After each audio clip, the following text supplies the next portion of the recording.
அந்தகன் நம்ம top star Prashanth அவர்களுக்கு மிகப்பெரிய ஒரு கம்பேக் படமாக அமைஞ்சு அவருடைய ரசிகர்களுக்கு மிகப்பெரிய உற்சாகத்தையும் குதூகலத்தையும் கொடுத்துருக்கு. இப்போ இந்த நேரத்தில் பார்த்தீங்கன்னா இயக்குனர் பிரவீன்காந்த் ஏற்கனவே நம்ம டாப் ஸ்டார் பிரசாந்த் வச்சு ஜோடி அப்படிங்கிற ஒரு சூப்பர் ஹிட் படத்தையும் ஸ்டார் அப்படிங்கிற ஒரு சுமாரான படத்தையும் கொடுத்தவர். அவர் இந்த அந்தகன் வெற்றியை பற்றி என்ன சொல்லியிருக்காரு அப்படின்னா, அந்தகன் படத்தோட வெற்றிக்கு அந்த படத்தோட கரிஸ்மா தான் காரணம். தியாகராஜன் சார் தன்னுடைய மகனுக்காக இந்த படத்தை உருவாக்கியிருக்காரு. தன்னோட நடிப்பை நிறுத்தி கொண்டு பிரசாந்தோட வளர்ச்சிக்காக அவர் பாடுபட்டு வராரு. அதுவும் பிரசாந்தோட நடிப்பு திறமைக்கு அவர் இன்றைக்கி ஒரு பேண்டியா ஸ்டார் அப்படின்னே சொல்லலாம்.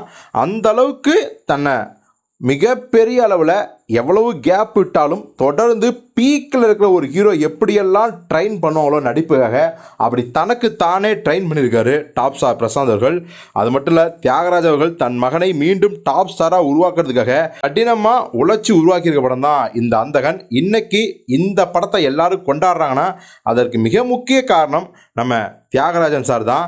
இந்த படத்தில் நடித்த பிரசாந்த் அந்த கேப்பை உணரவே வைக்காமல் நல்லா நடிச்சுக்காரு. ஜோடி, கண்ணெரே தோன்றினால், ஜீன்ஸ் போன்ற படங்களில் எப்படி படம் ஆரம்பித்த ஒரு 10வது நிமிஷத்துலேயே நம்மளோட மனசில் அழுத்தமாக ஆழமாக பதிஞ்சிடுவார் பிரசாந்த் அவர்கள்.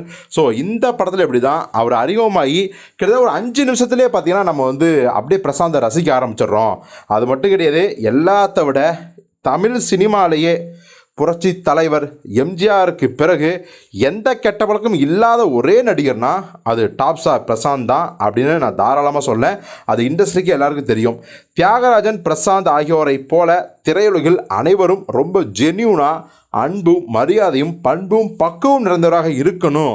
பிரசாந்துக்கு மீண்டும் ஒரு வெற்றியை கொடுத்த தியாகராஜன் சாருக்கு என்னுடைய மனமார்ந்த நன்றி அப்படின்னு சொல்லி ஒரு மிகப்பெரிய ஒரு பாராட்டை தெரிவிச்சிருக்காரு. ஸோ பிரவீன்காந்த் அவர் சொன்ன மாதிரி பிரசாந்த் அவர்கள் எம்ஜிஆருக்கு அப்புறம் அவர் தான் அப்படிங்கிறத ரசிகர்கள் ஏற்றுக்க முடியுதா இல்லையா? உங்கள் கருத்து என்னங்கிறத கமெண்டில் சொல்லுங்கள்.